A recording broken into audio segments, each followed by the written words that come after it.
Very pleased and proud to welcome an extraordinary man who I am happy to call an old friend as well. Edgar Mitchell. Ed is one of the people who actually walked on the moon. In fact, he's the sixth man to walk on the moon. I'm sure every one of you know exactly who Ed Mitchell is. He literally needs no introduction. But what does need an introduction, and it's getting it here, is an extraordinary book, The Way of the Explorer. Larry Dossey said of it, and I thought this was particularly apt of the many, many comments that Edgar got for this book. In the history of the human race, 12 people have set foot on the moon. Now, one of them has written an important book, an account of a modern-day hero's journey. Like the mythical heroes of legend, astronaut Mitchell pursued a vision, ventured on a quest, risked great danger, and obtained uncommon wisdom. He has returned to share it, and we would be wise to listen. Yes, indeed, we would. And over the course of the program, as I am sure Edgar well knows, we will be talking also about aliens. By the way, for you subscribers, one of the other people who has given Edgar a lovely quote for his book, Lynn McTaggart, is our featured subscriber interview this week. And Ed, I think in view of that, I might start out by departing a little bit from, if I have a script, and I never really do, and asking you what your thoughts are about the Lynn McTaggart and the intention experiment. We're going to get into the quantum physical nature of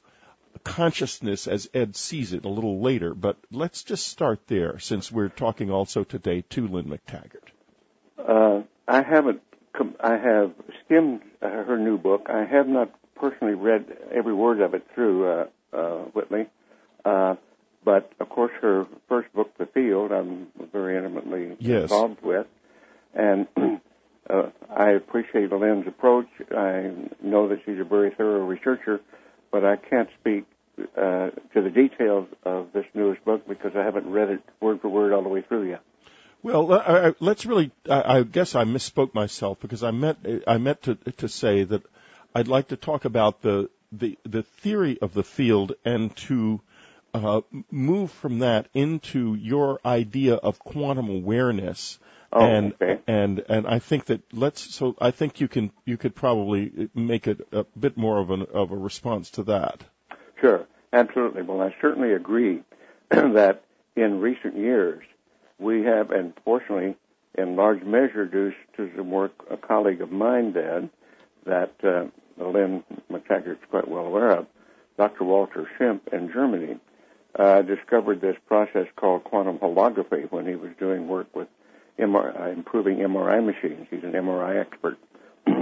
And it really brings into clear focus the role of the quantum world in our perceptual machinery and in the concept of the quantum field as an underlying aspect of nature that we're just now really starting to learn a bit about. And primarily because for 80 years since the discovery of quantum mechanics, the particle physicists have insisted that it really didn't pertain to our scale size, that this was a property only of subatomic matter.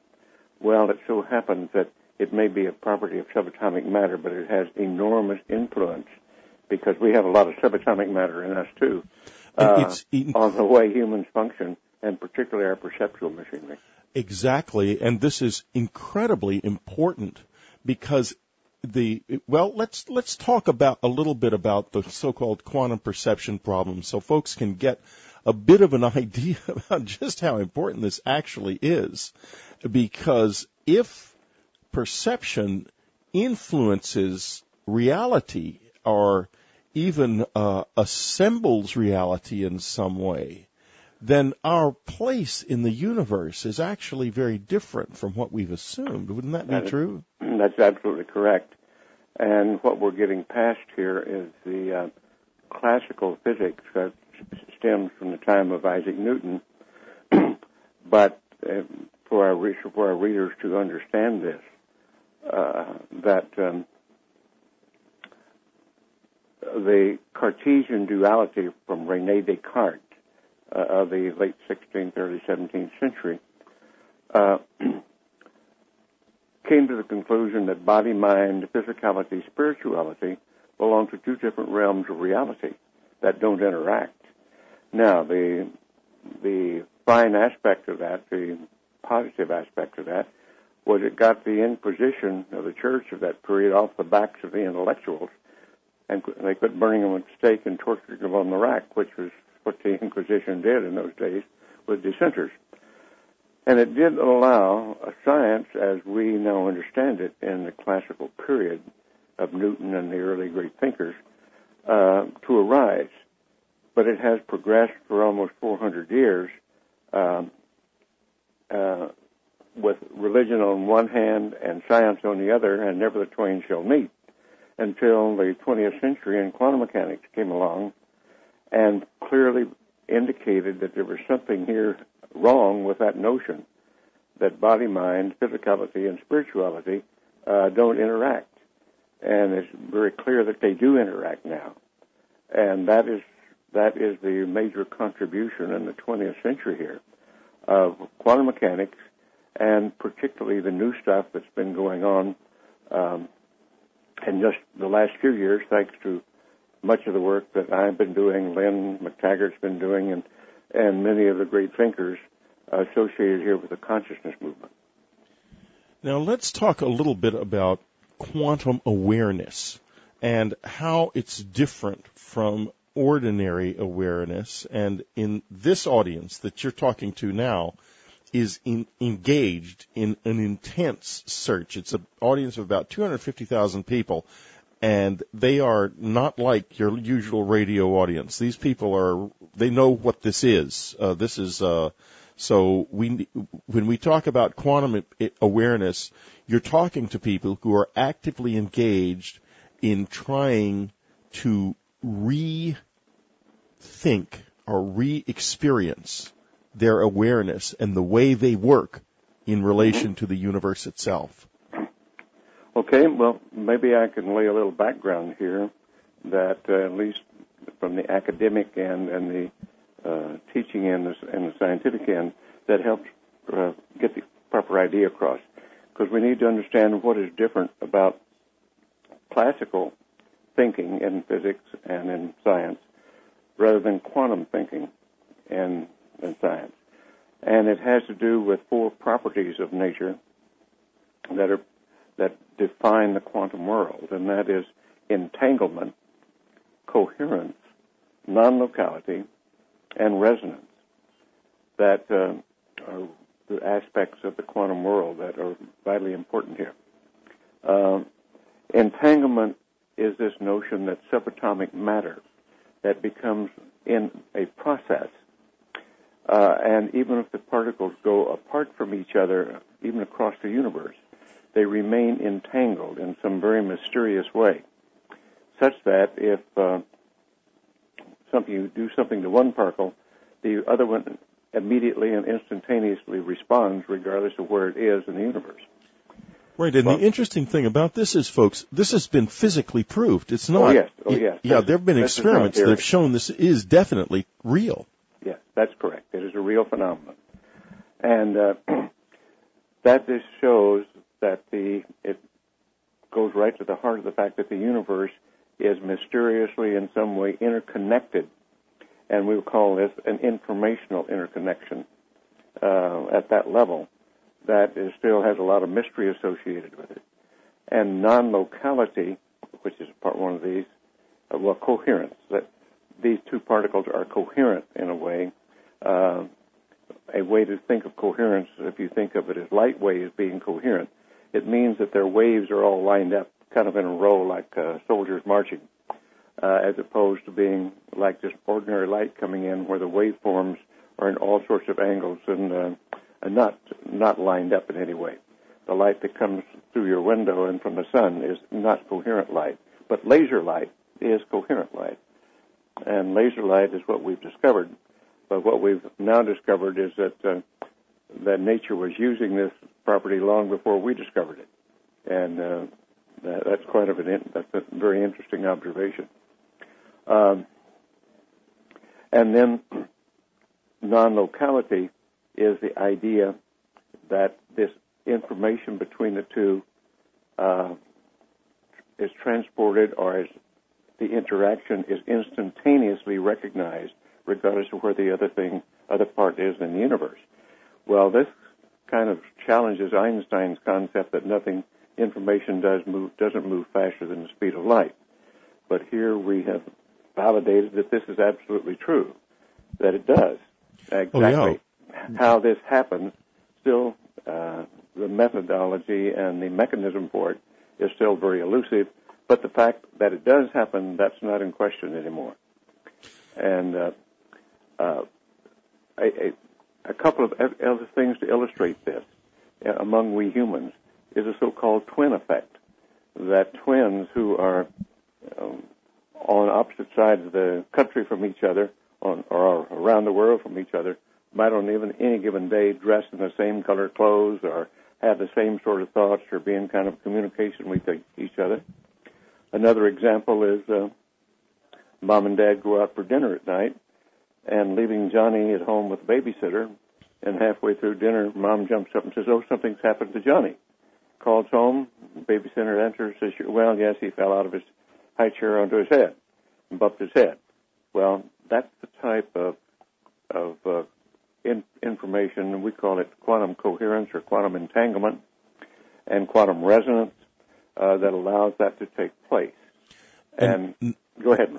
Now that we're seeing this, it becomes possible, and this is why I see such a relationship between your work and the work of someone like Lynn McTaggart, is that you are leading the way into a new possibility, which is that once we understand the theory that would explain what is now dismissed by science as mere psychic activity or superstition, then suddenly everything changes, because in the quantum nature of the mind, once we understand this in our linear mind, it's going to enable our quantum mind to function more freely. Now, Edgar, we've come to the quantum minds. We've come to the end of our first segment, so we're going to stop here for just a moment, folks, and we'll be right back.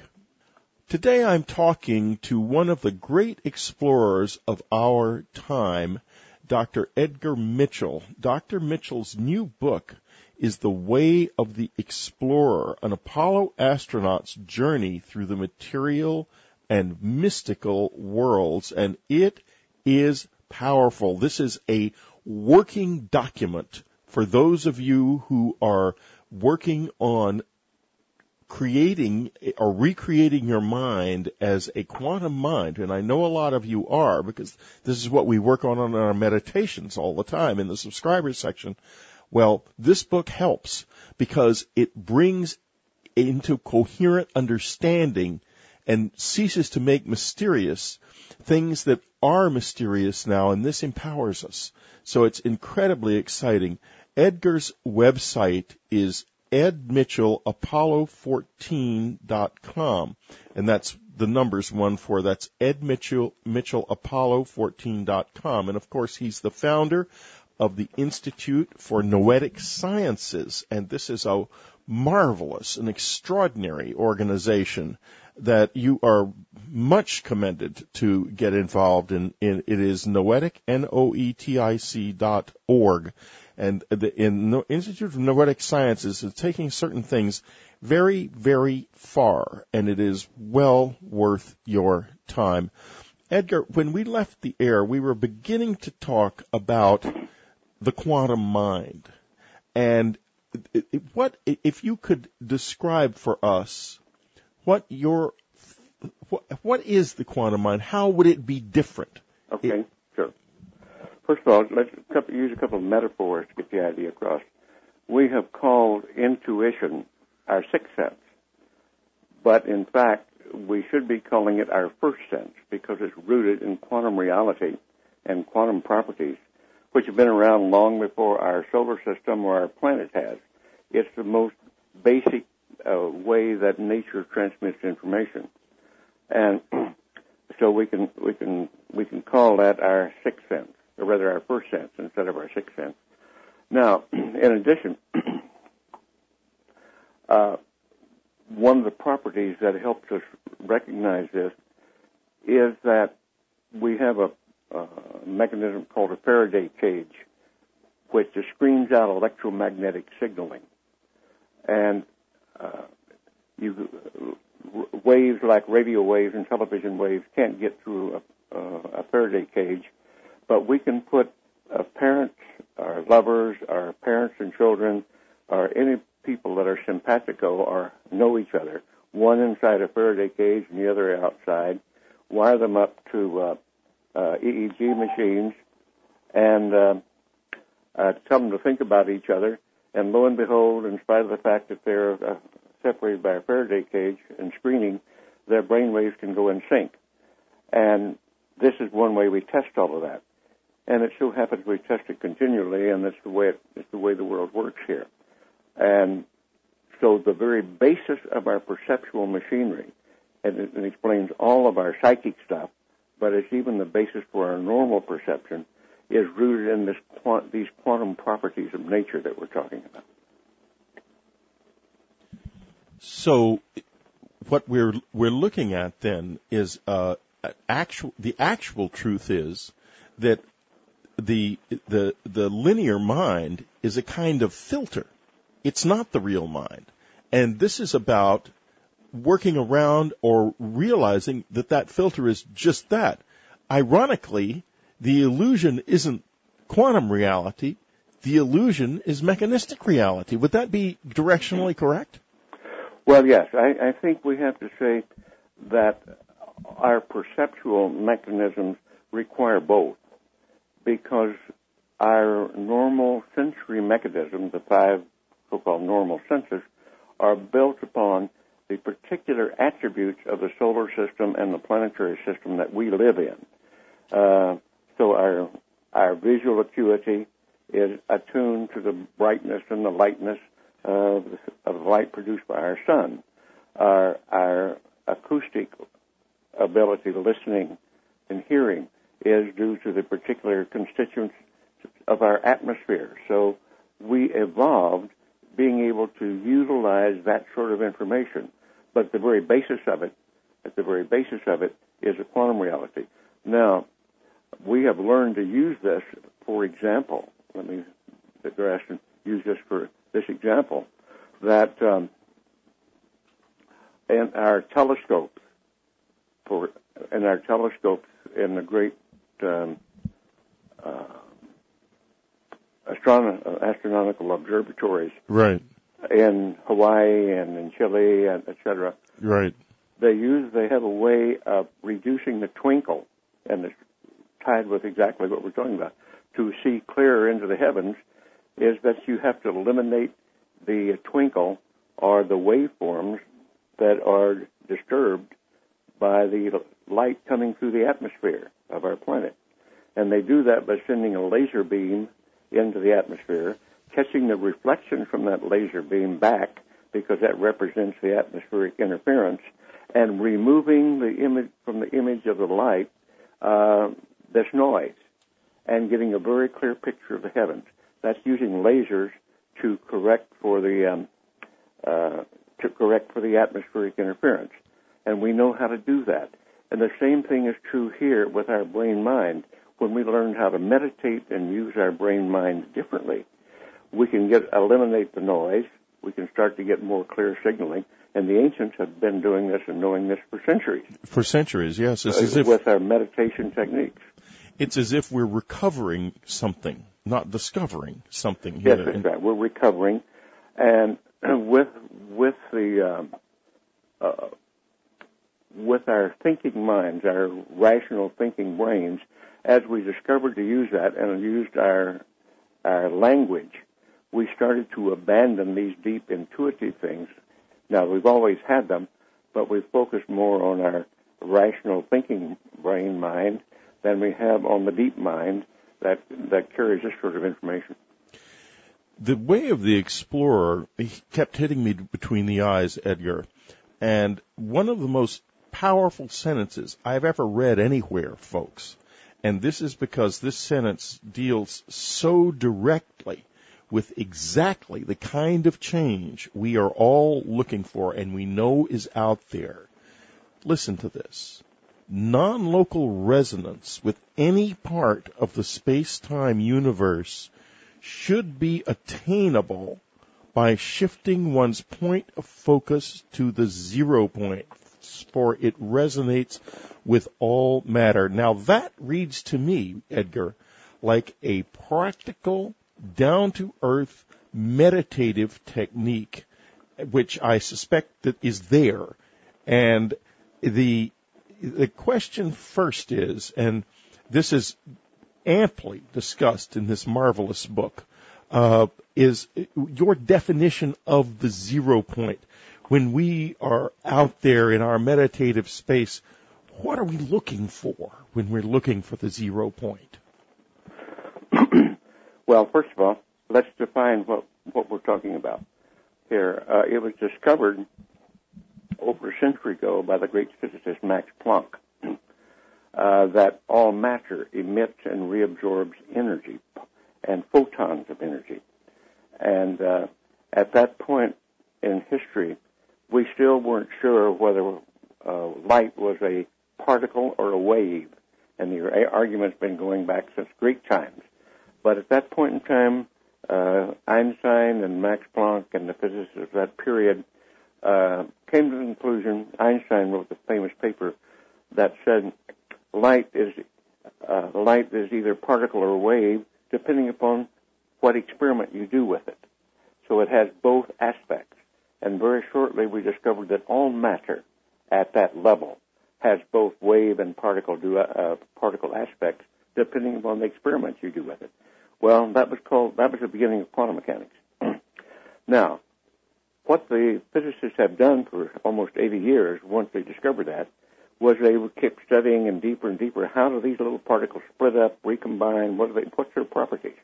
But what they didn't do was look at it until very recently as the fact that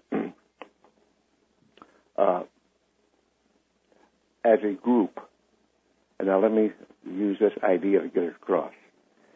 If you look at your fingertip and you look at the ridge on your finger, it doesn't tell you much about you. But if you look at the pattern of ridges on all 10 fingers and think of it as a pattern, that's your fingerprint. It uniquely identifies you.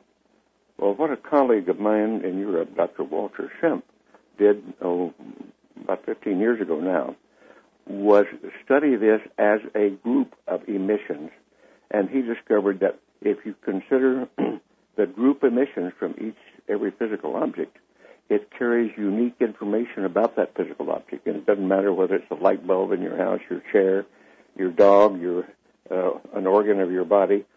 Everything is emitted and reabsorbing this energy, and in some areas, and sometimes we call that an aura. I mean, it's got many properties, but one of the properties that Schempp discovered was that the photons are non-local and are interconnected, and they carry information.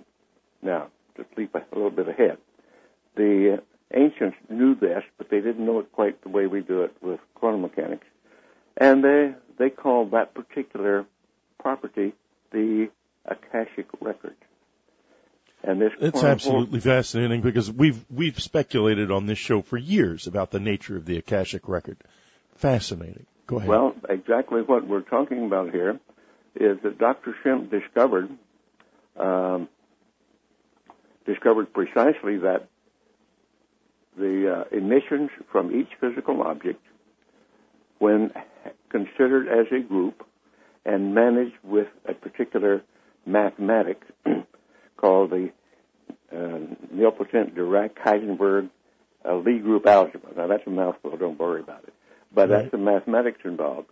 And he discovered that we have this quantum property, and it is a non-local property, and it carries information about us, and it is the basis, and I happen to discover then, I wrote a paper called nature's mind, the quantum hologram, because that's exactly how our psychic stuff works. And this has been slowly filtering into the community, scientific community, as these ideas are being accepted more and more. And folks, I just want to point out briefly that you can read that paper on Edgar's website, Ed Mitchell, Apollo14.com. Go ahead, Ed. Thank you. Well, we consider that this discovery of Dr. Sims has opened an entirely new door for us to look at biology, to look at the questions of, well, what is really life, and what is the difference between, we think, we're told chemically that our bodies are made up of carbon, hydrogen, nitrogen, and oxygen primarily, but we ask the question, what's the difference between the carbon, nitrogen, hydrogen, and oxygen in our bodies and what's in the inanimate stuff out in nature? Well, one of the answers is it's all quantum entangled, and only now are we really starting to understand that. Which is a huge, huge thing. And, folks, we're going to drop the break because I'm too excited. I can't go on a break right now. So, please, if you don't subscribe to Unknown Country, do so. That's what keeps this all going. Okay, let's continue. Now, what you're saying there leads me to think, you speak a little bit in the book about remote viewing, and you've had experience of it. You know that it works. Are you saying that this entanglement with the rest of the world is what enables, it's the mechanism that enables things like remote viewing to happen? Oh, absolutely. That's absolutely true. That's absolutely fascinating. Absolutely true. And how far does entanglement go? Well, what do you mean by how far? Well, I mean, are we entangled? We're entangled with the world around us, but are we entangled, therefore, with the whole universe, or? Well, that's a good question. You see, we can't really experiment much beyond what we can observe in our universe, but it would seem so. If the laws of physics are the same in our universe, throughout our universe, as most scientists believe that they are, then yes, these same principles apply. Now, we can say for sure that has been tested, if we have molecules entangled in a particular process, they are entangled, and they exhibit these properties until they get entangled somewhere else. But there's this entanglement. And presumably, if the Big Bang is really the right answer to how all of our reality came about, then everything is entangled. But it must be, because it all started out as a tiny, super dense object the size of a fist or a golf ball. That is true, except for the fact there is a great deal of doubt at this point in time in many quarters, not all quarters, it's standard academic dogma. There's considerable doubt that the Big Bang is really the right answer to all of this. Well, which is in and of itself fascinating. I do know that there is a group of cosmologists who announced a few months ago, in December, that they thought that a 9 billion light-year gap in the universe that they have observed is an indication that another entire universe... What'd you say? Yeah, that another universe or even another set of processes are taking place. Right, beyond what we can see, beyond the limits of our own universe. One of the things we have to recognize here that keeps us all fairly humble, or should, is the fact that when we start to think about and you look at the photographs from the Hubble telescope into the immensity of everything that we can see, and we've only had these photographs working for us for the last decade or so, we're only just now discovering really the immensity of what we call our universe. And we are really very ignorant, frankly. We're just barely out of the trees when it comes to really understanding what's going on. So we think we're pretty smart, and yes, our science of the late 20th, 19th, and 20th century, and now the 21st century is carrying us very fast. But, folks, we still got a long ways to go. Well, yeah, because, you speak of us being just recently out of the trees. In the Earth's time, in geologic time, we have only been around for less than a geologic second. We Absolutely. we are. You talk about peripheral and transient phenomena. Human intelligence is extremely peripheral and extremely transient right now, Edgar. And this is an outrageously unfair question, but you are probably one of the only people on Earth I would ever ask this and expect to hear an answer that's worth hearing, and that is, where do you think we are going? Where we're going, Where we're going is where we choose to go, and right now we are imperiling our entire environment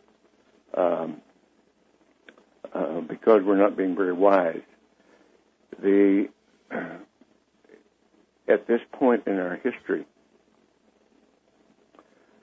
since the end of the 19th and throughout the 20th century, we have had an upturn in all activity, just because of the genius of our science and our technology people, because of the sudden influence of modern medicine and extending the lifespan.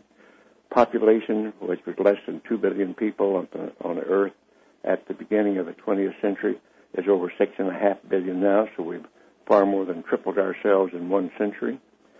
And upshot of it is that every measure of human activity is on an exponential growth curve. Every measure of human activity is on an exponential growth curve. Yeah, and mathematically, that means that the rate is fast. The rate of change is changing faster also. And it doesn't take great genius to understand that exponential growth can't continue indefinitely in a finite space, and we live on a finite planet. Right. So something's got to give. Something's got to change, and we caused it. We got to change it. So that is the current dilemma of modern civilization that we're facing right now, Whitley, and I'm sure you know that too. Absolutely, of course. Part of our sustainability. I've written some books about it. Yeah. So that's the major lesson. And so where we're going is where we have to go. We either got to wake up and start to protect our environment, cut back on our insane consumption, and start to learn how to live in cooperation with each other, or we're going to extinguish ourselves. You have said, and this takes me in a slightly different direction. You've said some of the more interesting things about the possibility of alien presence in this world than that I've heard, and of course, you and I have personally talked about it since I had an extensive amount of contact with something or somebody. Yep. And so I have wondered what I see two things happening. I see the world is in this state exactly that you describe. And at the same time, I see this other presence that is sort of like it's if I may use a kind of a simple analogy, it's like some enormous presence, immensely knowledgeable, more than a little dangerous, and more than a little potentiating to us, kind of sticking a little stick into the ant nest and rubbing it around a bit and causing us to look up. And I'm wondering how you react to that. Well, you, of course, have not come right out and said it, but I know we've been visited and have had it, although I have not had personal sighting of our visitors or personal sighting of UFOs.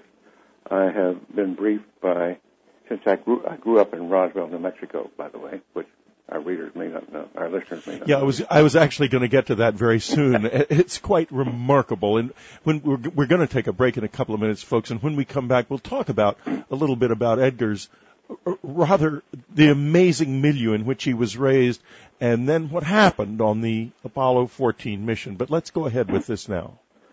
Well, I grew up in Roswell.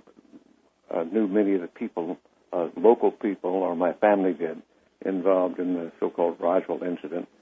And so, to make a long story short, there's no doubt that it was covered up that the Roswell incident was a valid visitation, that an accident did happen there, a crashed UFO.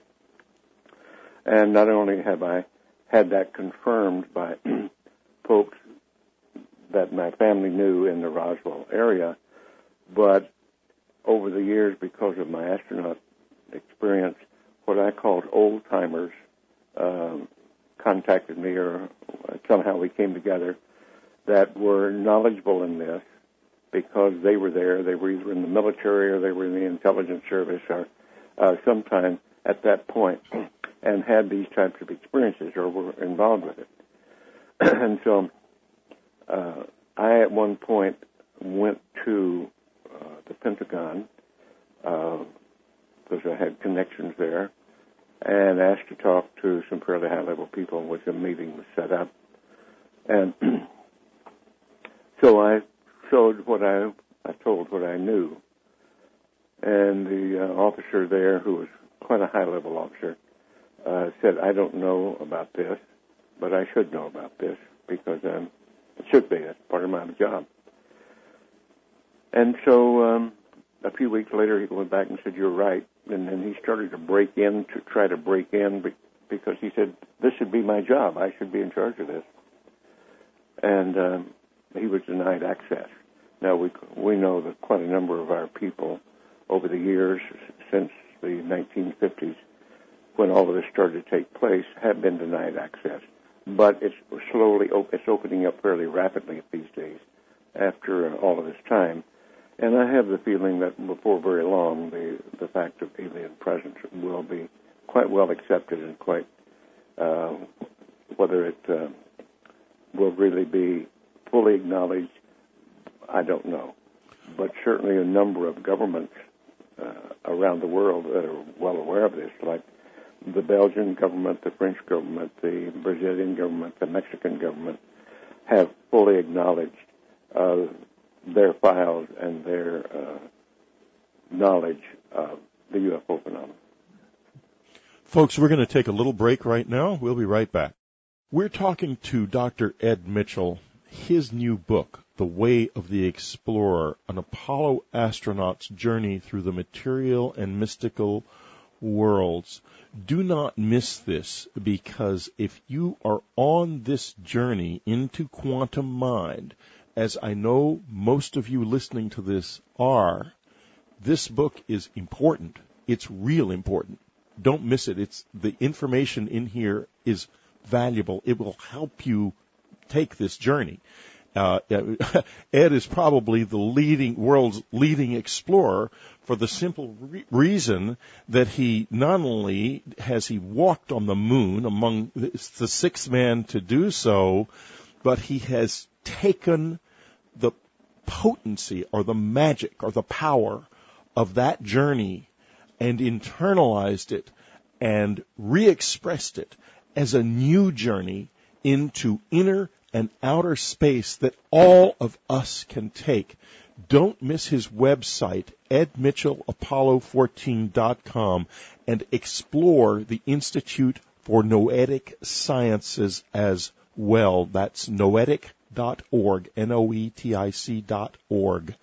Now, Edgar, let's begin this last segment together, going back to the moon and to that remarkable experience that really empowered your whole journey. What exactly happened? That sense of connectedness that you talk about. Could you expand on that a little bit? Sure. Because that's what we're really looking at here. Be glad to do that, Whitney. Let's set it up for our listeners. Because I was a lunar module pilot, and my responsibilities were the lunar spacecraft and the lunar surface activities, to know those like the back of my hand and be an expert in them. And on the way home, since my major job had been completed successfully, and I was a systems engineer on a well-functioning homebound spacecraft, I had a little more time to look out the window and gawk and be less concerned with things than my two partners, who still were supervising and carrying out experiments. And I was working too, but they were responsible for that. So I had the chance to look out and look at the heavens and be a little more of a tourist on the way home. And we were in the plane of the ecliptic, and perhaps many people saw one of the recent the lunar eclipse last night, as a matter of fact. Right. This is being recorded on the 21st of February, folks, and you'll hear this toward the end of the month or early March. So we were in the plane of the ecliptic, which is the plane containing the Earth, the Moon, and the Sun, and oriented perpendicular to it and rotating in order to keep thermal balance on the spacecraft. And that allowed the view of the Earth, the Moon, the Sun, and a 360-degree panorama of the heavens to appear every 2 minutes in the spacecraft window. And this was utterly magnificent view, and you must recognize that in space the stars are 10 times as bright and 10 times as numerous as you can ever see on Earth, and that's because of the lack of intervening atmosphere. And it's much closer to what we can now see with the Hubble telescope pictures that's brought back from Hubble. And anyhow, I recognize in looking at this that from my studies of astronomy at MIT and Harvard when I was getting my doctorate, that the molecules of my body and the molecules in the body of the spacecraft and my partners had been manufactured in some ancient generation of stars. And instead of intellectual knowledge, it was suddenly a visceral recognition, an insight, accompanied by ecstasy, and I'd never had this experience before. It was just overwhelmingly powerful. And every time I looked out the spacecraft window in the midst of my duties for the next 3 days, I was overtaken with this insight and the power of this. And I realized that for all time, we humans have asked the very deep questions about who are we, how did we get here, and where we're going. And each generation and each civilization has had its answer. But that now we were a spacefaring civilization, and my generation was the first generation of spacefarers, that maybe we needed to re-ask that deep question from this point of view. And I recognized that our story of ourselves, the cosmology of our science, was certainly incomplete and perhaps flawed. And the story of ourselves, as told by our cultural cosmologies rooted in religion, was probably was archaic and perhaps flawed. And maybe we needed to re-ask that question.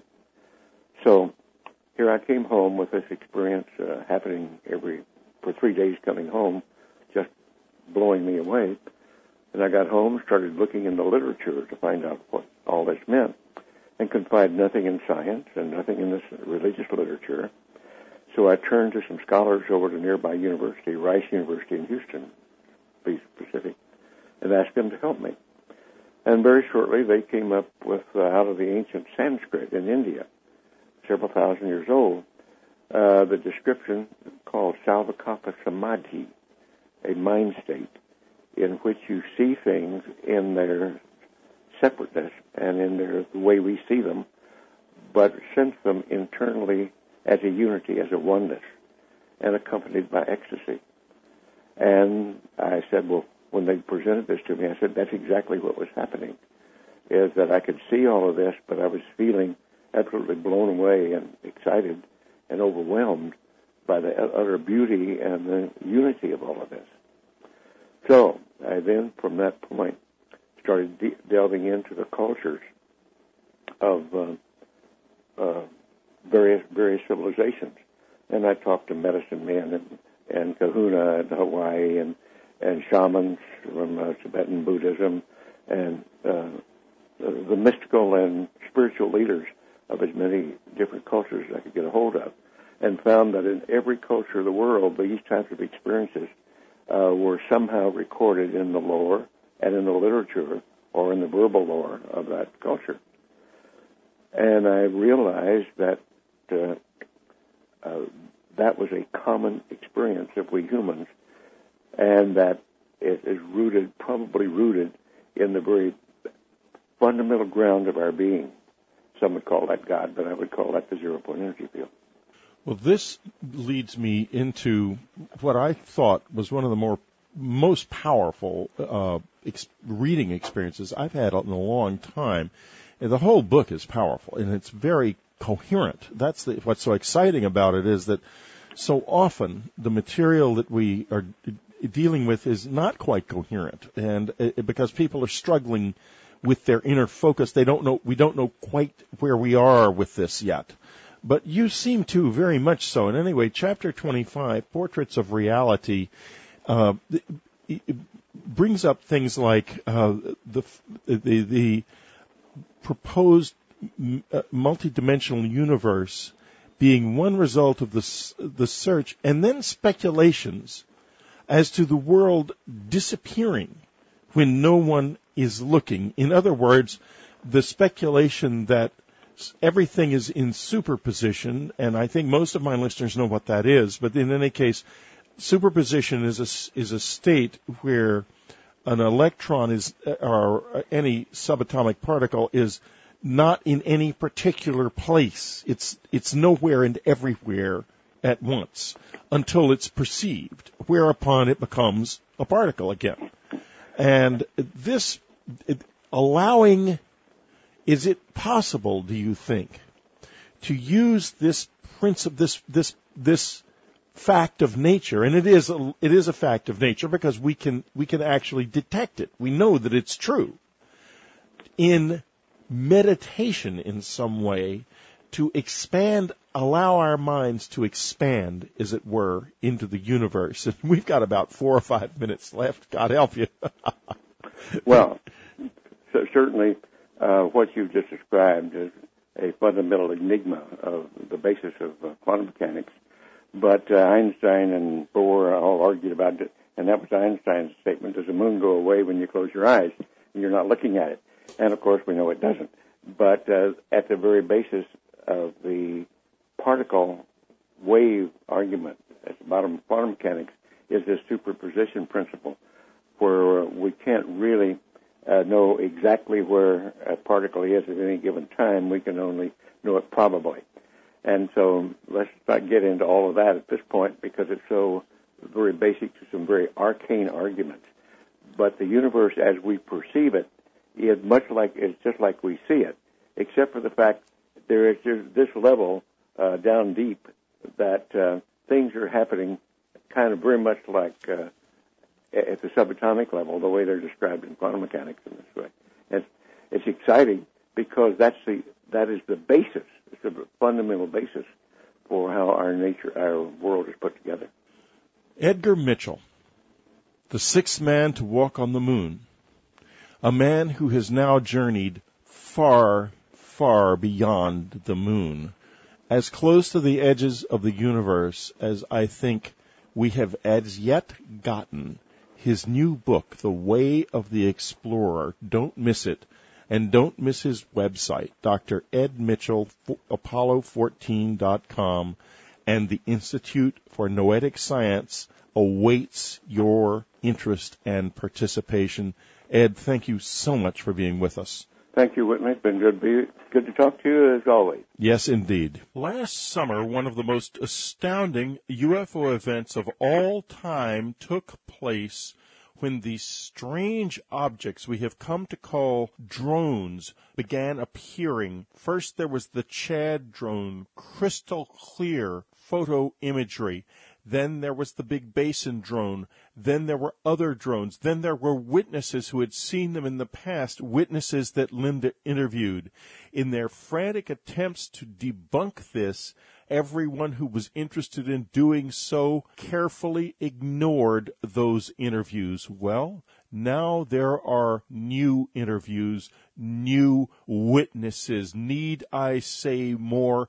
Go to earthfiles.com every day to keep up with this amazing, fast-breaking news. And here she is from Albuquerque, New Mexico, our award-winning science reporter, Linda Moulton Howe. Thank you, Whitley. It's about a year ago. It was on May 11th, 2007, the Coast to Coast AM webmaster, Lex, received an email letter with several images attached of a very odd dragonfly-shaped aerial object from a Central California resident who called himself only Chad. The images were dated May 6, 2007, and Lex called me up to take a look because he wanted to know if I'd ever seen anything like this before, and I had not. Now, in addition to the dragonfly-shaped body that had appendages sticking out from a large ring, extending from the ring straight up into the air were slightly curved, thin wires that formed a tall, circular, almost crown-like appendage above the dragonfly body. And Chad was worried about his family's safety and health since he had now seen this bizarre aerial object at least 8 times from his house and on hikes near his home. Neighbors, he said, had also seen this unidentified aerial object, and no one knew what it was. Other photographs of dragonfly-shaped aerial objects began to emerge between May and June 2007, coming from Lake Tahoe, Capitola, and Big Basin, California, all with appendages sticking out from a ring and those tall, thin wires extending high above the dragonfly body. By June 17, 2007, I received by post office mail a dozen clear paper photographs dated June 5, 2007. This was a more menacing-looking dragonfly-shaped aerial object, much more complicated than the other shapes. I had taken to calling these drones because eyewitnesses had the impression that the hovering craft that made no sound were not manned. The dozen photographs were from a man who called himself Ty B and explained the photographs were of a large thing that had come above him and others while they were bicycling in the Big Basin Redwood Park near Saratoga, California. Ty said that all saw the dragonfly-shaped craft fade in and fade out 3 times above them. It was on the 3rd appearance that Ty was able to take the 12 photographs which he sent to me. After the Big Basin craft, no other photographs of the mysterious dragonfly-shaped drones emerged. But in January of 2008, I received the following email from an Earth Files viewer in Van Buren, Arkansas, a suburb of Fort Smith. Quote, "Dear Linda, it was suggested that I send you a letter to let you know that I'm pretty certain I saw a drone in Fort Smith. What was strange is at first I believed it to be a helicopter, and then I realized it wasn't making any noise like a helicopter. So I looked again, and I saw that wire cone-shaped part sticking up and realized that I was seeing what I had seen at your website. I was so shocked, I didn't think about getting someone to take a picture of it. My cell phone isn't a new one, so my camera on my phone is not good. Anyway, I saw it for what it's worth. Signed, Melody McIver Thaxton, and she gave me permission to use her real name and location. I called Melody and learned that her sister had a sighting also in June of 2003, 4 years before all of this excitement. And her sighting was in the very small rural town of Hartshorn. Some people call it Hartshorn, but most people who live there call it Hartshorn, Oklahoma, about 2 hours southwest of Van Buren and Fort Smith. So I called the sister, who she requests anonymity, but she was willing to talk on the record about what she says is the most extraordinary object that she has ever seen in her life. I went outside on my porch, and I saw what I thought was an airplane, and it got closer and closer, and it had all kinds of arms and legs on it and spirally things and lights all over it, and it had writing on it. The writing, it looked like a foreign language. And then it just kind of hovered. It didn't, like, fly. It just hovered. And then I finally went inside, and then I saw it again maybe a couple of days later, but it was in the evening. And it was doing the same thing, and it was around the same area. And it just kind of hovers. What color are you seeing, and how close do you think it is above where you're sitting on your house porch? Sort of a grayish color, or like a pewter, like a metal. Mm-hmm. As far as distance, like a helicopter before it lands on the ground. Do you think that would be like 50 feet above you? Maybe a little bit more than that. Do you have any trees? Yeah, there was some trees, but it approached and got past the trees where I could see it better. And when it passed the trees, were the trees 50 feet high or shorter or taller? Oh, the trees were much shorter, but it approached and got past the trees, but it was, it was still above the trees. I see. Okay. Now, how close do you think that it got to you on the porch? It didn't get much closer than that. About 50 feet, maybe. Yeah. Now, the color is a pewter gray. Mm-hmm. Could you see writing because it was a different color? The writing was like a darker color than the pewter, like a black. It was a dark black on the gray. Yeah. What was the shape of this aerial object? Oh, that's hard to describe. It was sort of like flat and round both. Did it look anything like a dragonfly? A long tail with a round front or anything like that? Sort of. It had so many protruding, like, legs and arm type of things on it. Right. The body of it, it's like it didn't have much body to it. But it had a lot of these extensions out from it. Sort of like a dragonfly, except it had a whole bunch of these arms or legs or whatever. Okay. And the writing was where? The bigger part, the bodice part of the thing. The body, a longer piece that the projections came from? Right. This black writing. Do you remember any of the shapes? They were squiggly, almost like either Eastern type language, like an Egyptian writing or Jewish writing. It was a foreign type that was all squiggly. You used the word spiral things coming off of the main longer body. When you say spiral things, what do those spiral things look like? I don't know how to describe them. Sort of like other little arms, when they come out, like a spider, sort of, like something that has the ability to turn in any direction. As this approached you, it stopped still in the air? Yeah, it just sort of hovered. And when it hovered, did it turn or rotate in any direction? No, but the lights on it were changed at different times. Now, the little arms and stuff like that, now they moved around, but the main part of the craft itself didn't really turn or anything. It just kind of stayed hovering there. Okay. So the slightly longer body part right. is staying stationary, but you could see with your own eyes that those spider-like arms coming off of the body, did they rotate? What did they do? They just kind of moved around in different directions. So in the twilight, sitting on the porch, when it's at its closest and it's stopped, you're seeing the lights. What color are they? Where are they on this body, and what do the lights do? They're just light. I didn't see any color to the lights. All I saw was like light. White? Yeah, like white lights. And where were they? They were on the body part, the bigger body part, and they were also on the arms, and there were several on those spirally type things. Now, were the spiral type things, did that look like wires curving up into the air above the flat body? I could just tell that they were there. Were you seeing it at 50 feet approximately above you, only the bottom of it, or could you see a profile of it? It was more of a profile, like part of the front and part of the side. Were all of the lights along that body and where the legs were, did they form any kind of a pattern?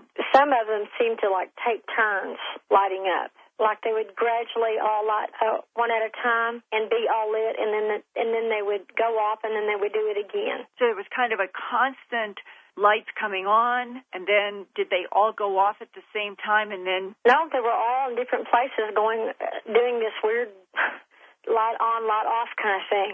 Okay.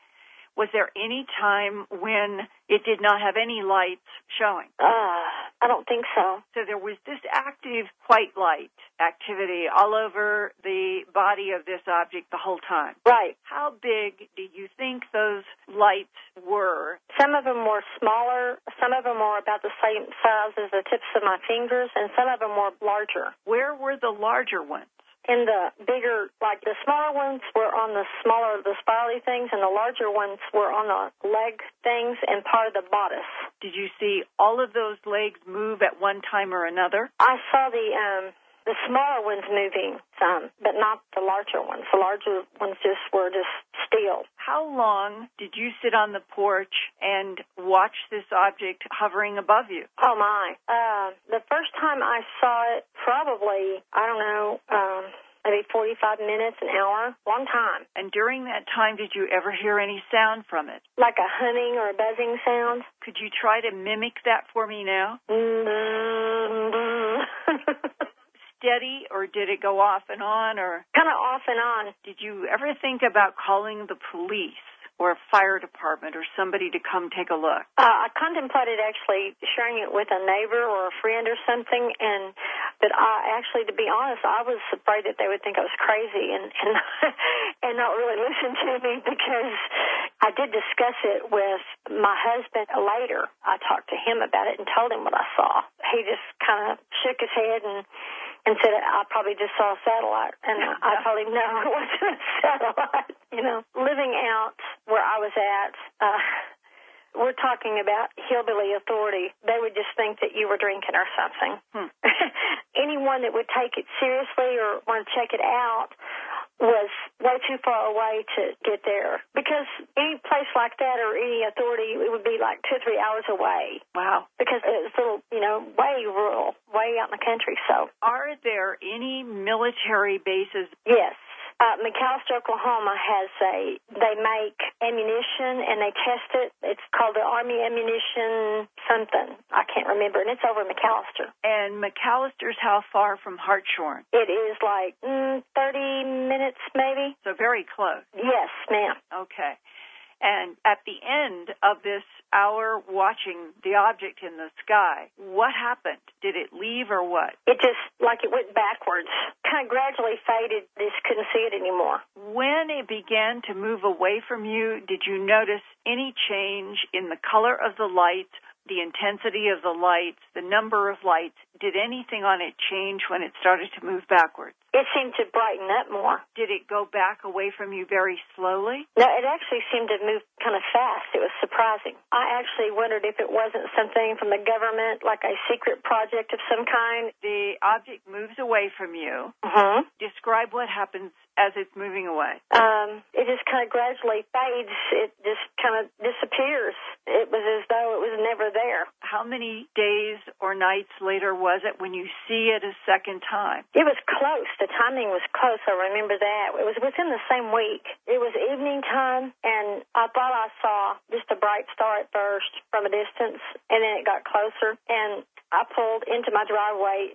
Where I lived at, it was on top of a hill, so I had a really good, clear view of the sky. And as it approached, I realized it was the same thing again, but it wasn't as close as it was before. And you knew it was the same because why? I don't know. I just knew it was the same thing. It was just, I guess because, I could see that there were more lights on it, and it just seemed to hover like before. And I just felt like it was the same thing. Did it come close enough for you to hear that hum? No. Did it stop in the air? It was doing the hover thing again. And this time, how close did it get to you after you got out of the car? Oh, it was further, a lot further. If it were 50 feet before, what would you guess the second time it was? Oh, it was probably about 200 maybe, 100, somewhere like that. It was quite a bit further. Okay. But you do see it stop. Yeah. And then what happened? It just stayed there for a while. And did you just stand out in the yard, or did you? Yeah, I watched it for a while, and I kind of knew what to expect, but I knew that it was time for my husband's call. He works away, and he calls at a certain time, and so I went in. The lighted object was still there, hovering in the sky. Yeah. And you get through with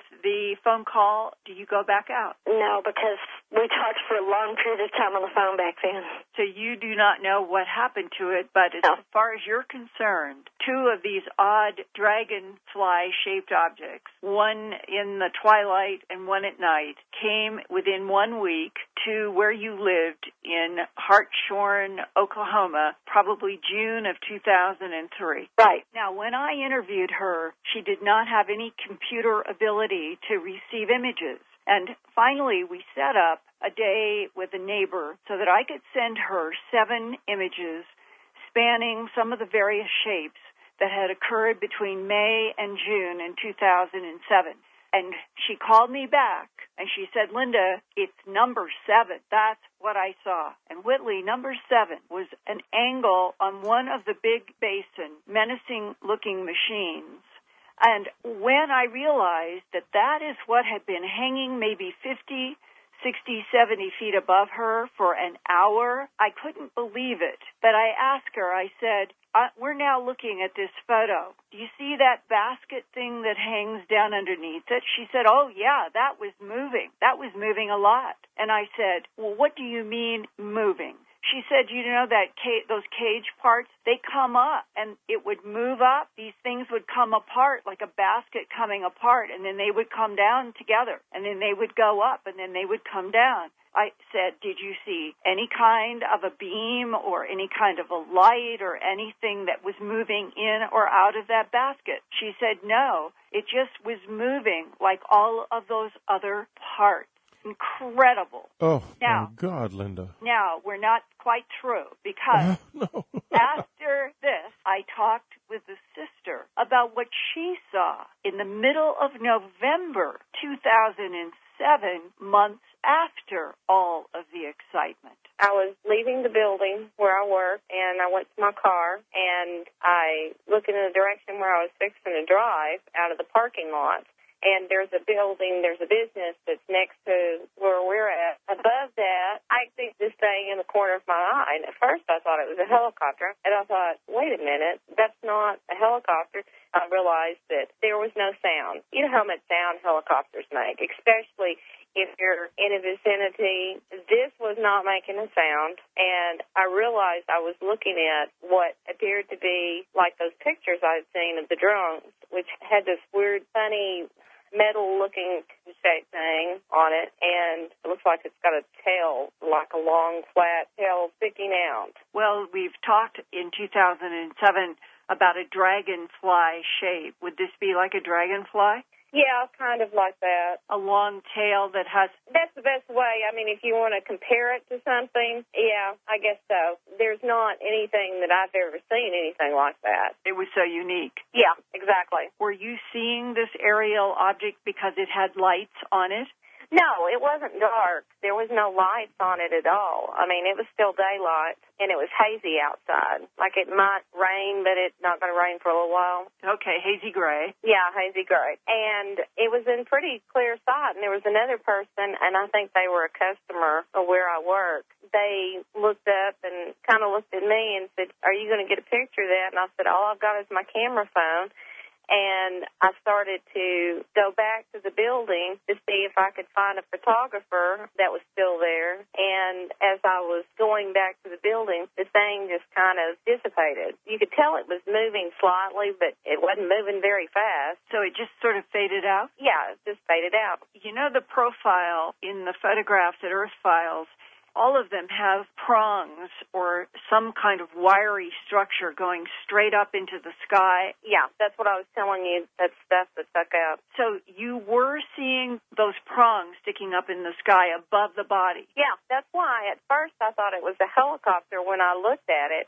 And then I had to do a double take because there was no sound. And then I realized it wasn't the right shape for a helicopter. It definitely had those prongs on it going up. Now, your sister said she could see what she called the spider legs sticking out from the longer body.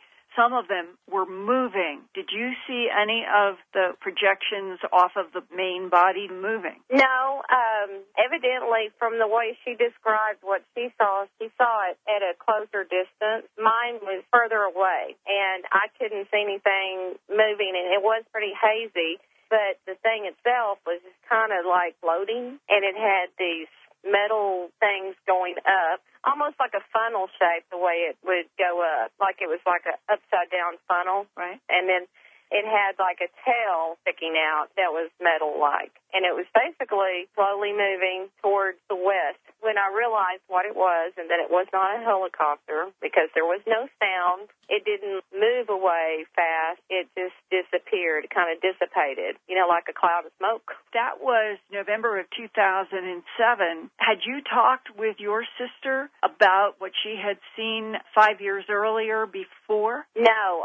I went to a Christmas get-together, and we were just sitting around talking about things, and she had never brought this up. And I had told her, I said, you want to hear something odd that happened to me recently?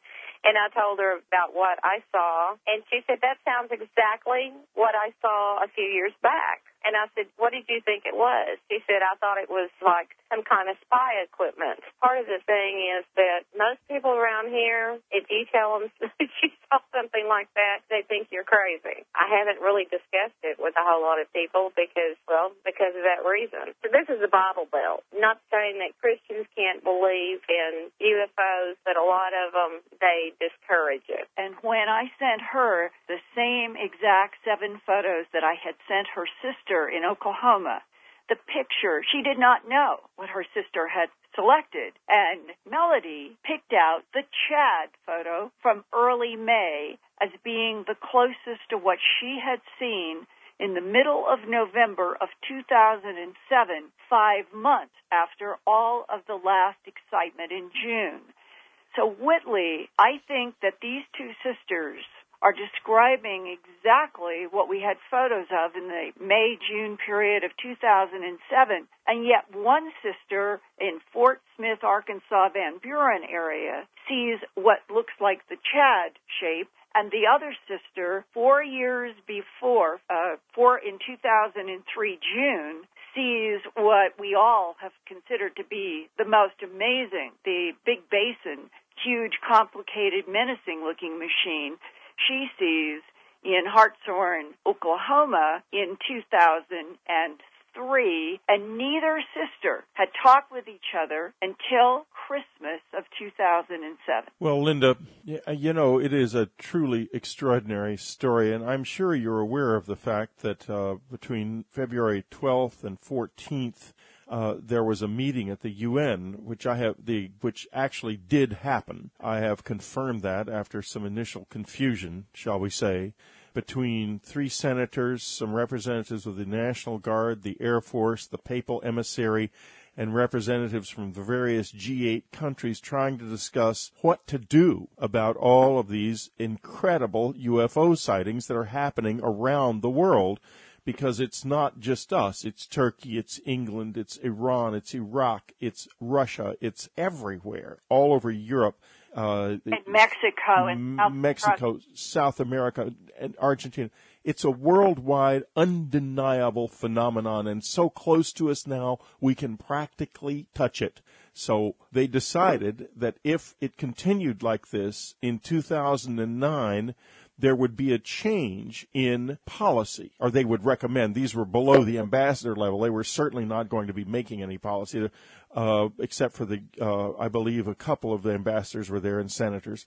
But in any case, they would recommend change. They would recommend that we begin to admit that there is somebody here and that we study them. Unfortunately, in the translation I saw from France, they referred to our neighbors, and it's the wrong word. They do not know as much about this as you and I do by any means. Right. And neighbors is not a neutral word. It is no smarter to say neighbors than it is to say aliens. We need to go in between, which is visitors. Right.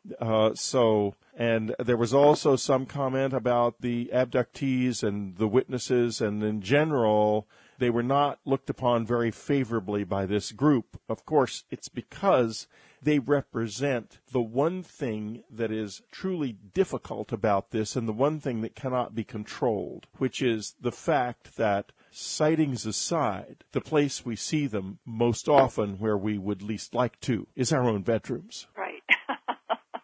Yes, what an irony.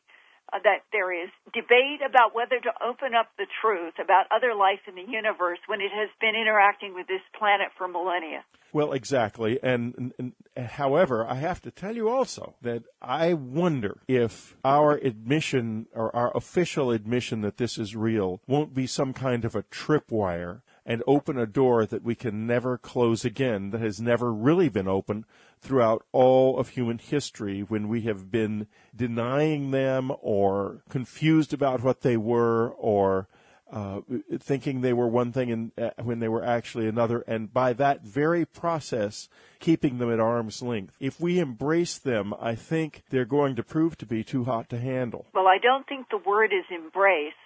I think that what we need to do is say we're going to finally be on a planet where there is truth about the fact that we're not alone in the universe, and that we have to be as careful about the other intelligences as we are about strangers on our own planet. Right. I agree with you completely, Linda Moulton Howe. Thank you very much. Folks, next week we're going on a completely different trip on Dreamland.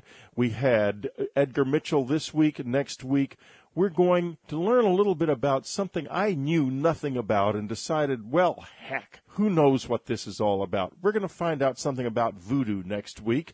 And Linda, do you have any idea what you might have for us? No, I go week by week about what is newest. Can't speak to the details of this newest book because I haven't read it word for word all the way through yet. Well, let's really. I guess I misspoke myself because I meant to say that I'd like to talk about the theory of the field and to move from that into your idea of quantum awareness. Okay. And I think that I think you could probably make it a bit more of a response to that. Sure, absolutely. Well, I certainly agree that in recent years we have, and fortunately in large measure due to some work a colleague of mine did that Lynn McTaggart's quite well aware of, Dr. Walter Schimp in Germany, discovered this process called quantum holography when he was doing work with improving MRI machines. He's an MRI expert. And it really brings into clear focus the role of the quantum world in our perceptual machinery and in the concept of the quantum field as an underlying aspect of nature that we're just now really starting to learn a bit about. And primarily because for 80 years since the discovery of quantum mechanics, the particle physicists have insisted that it really didn't pertain to our scale size, that this was a property only of subatomic matter. Well, it so happens that it may be a property of subatomic matter, but it has enormous influence because we have a lot of subatomic matter in us, too, on the way humans function, and particularly our perceptual machinery. Exactly, and this is incredibly important because let's talk about a little bit about the so-called quantum perception problem so folks can get a bit of an idea about just how important this actually is.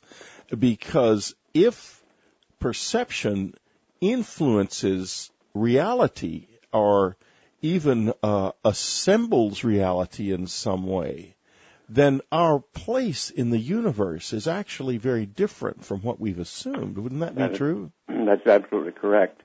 And what we're getting past here is the classical physics that stems from the time of Isaac Newton. But for our readers to understand this, that the Cartesian duality from René Descartes of the late 16th, early 17th century, came to the conclusion that body, mind, physicality, spirituality belong to two different realms of reality that don't interact. Now, the fine aspect of that, the positive aspect of that, was it got the Inquisition of the Church of that period off the backs of the intellectuals, and they quit burning them at the stake and torturing them on the rack, which was what the Inquisition did in those days with dissenters. And it did allow a science, as we now understand it in the classical period of Newton and the early great thinkers, to arise. But it has progressed for almost 400 years with religion on one hand and science on the other, and never the twain shall meet, until the 20th century and quantum mechanics came along and clearly indicated that there was something here wrong with that notion that body, mind, physicality, and spirituality don't interact. And it's very clear that they do interact now. And that is the major contribution in the 20th century here of quantum mechanics, and particularly the new stuff that's been going on in just the last few years, thanks to much of the work that I've been doing, Lynn McTaggart's been doing, and many of the great thinkers associated here with the consciousness movement. Now let's talk a little bit about quantum awareness and how it's different from ordinary awareness. And in this audience that you're talking to now is engaged in an intense search. It's an audience of about 250,000 people, and they are not like your usual radio audience. These people they know what this is. So we ordinary light coming in where the waveforms are in all sorts of angles and not lined up in any way. The light that comes through your window and from the sun is not coherent light, but laser light is coherent light. And laser light is what we've discovered. But what we've now discovered is that nature was using this property long before we discovered it. And that's that's a very interesting observation. And then non-locality is the idea that this information between the two is transported, or the interaction is instantaneously recognized, regardless of where the other part is in the universe. Well, this kind of challenges Einstein's concept that information doesn't move faster than the speed of light. But here we have validated that this is absolutely true, that it does. Exactly how this happens, still the methodology and the mechanism for it is still very elusive, but the fact that it does happen, that's not in question anymore. And a couple of other things to illustrate this among we humans is a so-called twin effect, that twins who are on opposite sides of the country from each other, or around the world from each other, might on even any given day dress in the same color clothes or have the same sort of thoughts or be in kind of communication with each other. Another example is Mom and Dad go out for dinner at night and leaving Johnny at home with a babysitter, and halfway through dinner, Mom jumps up and says, "Oh, something's happened to Johnny." Calls home, babysitter answers, says, "Well, yes, he fell out of his high chair onto his head and bumped his head." Well, that's the type of information, we call it quantum coherence or quantum entanglement and quantum resonance that allows that to take place. And go ahead. Now that we're seeing this, it becomes possible, and this is why I see such a relationship between when we talk about quantum awareness, you're talking to people who are actively engaged in trying to rethink or re-experience their awareness and the way they work in relation to the universe itself. Okay, well, maybe I can lay a little background here that at least from the academic end and the teaching end and the scientific end, that helps get the proper idea across. Because we need to understand what is different about classical thinking in physics and in science rather than quantum thinking in science. And it has to do with four properties of nature that define the quantum world, and that is entanglement, coherence, non-locality, and resonance. That are the aspects of the quantum world that are vitally important here. Entanglement is this notion that subatomic matter that becomes in a process, and even if the particles go apart from each other, even across the universe, they remain entangled in some very mysterious way. such that if you do something to one particle, the other one immediately and instantaneously responds regardless of where it is in the universe. Right, and the interesting thing about this is, folks, this has been physically proved. It's not. Oh, yes. Yeah, there have been experiments that have shown this is definitely real. Yes, that's correct. It is a real phenomenon. And that just shows that it goes right to the heart of the fact that the universe is mysteriously in some way interconnected, and we would call this an informational interconnection at that level that still has a lot of mystery associated with it. And non-locality, which is part one of these, coherence, that these two particles are coherent in a way. A way to think of coherence, if you think of it as light waves being coherent, it means that their waves are all lined up kind of in a row like soldiers marching, as opposed to being like just... Very pleased and proud to welcome an extraordinary man who I am happy to call an old friend as well, Edgar Mitchell. Ed is one of the people who actually walked on the moon. In fact, he's the sixth man to walk on the moon. I'm sure every one of you know exactly who Ed Mitchell is. He literally needs no introduction, but what does need an introduction, and it's getting it here, is an extraordinary book, The Way of the Explorer. Larry Dossey said of it, and I thought this was particularly apt of the many, many comments that Edgar got for this book. In the history of the human race, 12 people have set foot on the moon. Now, one of them has written an important book, an account of a modern-day hero's journey.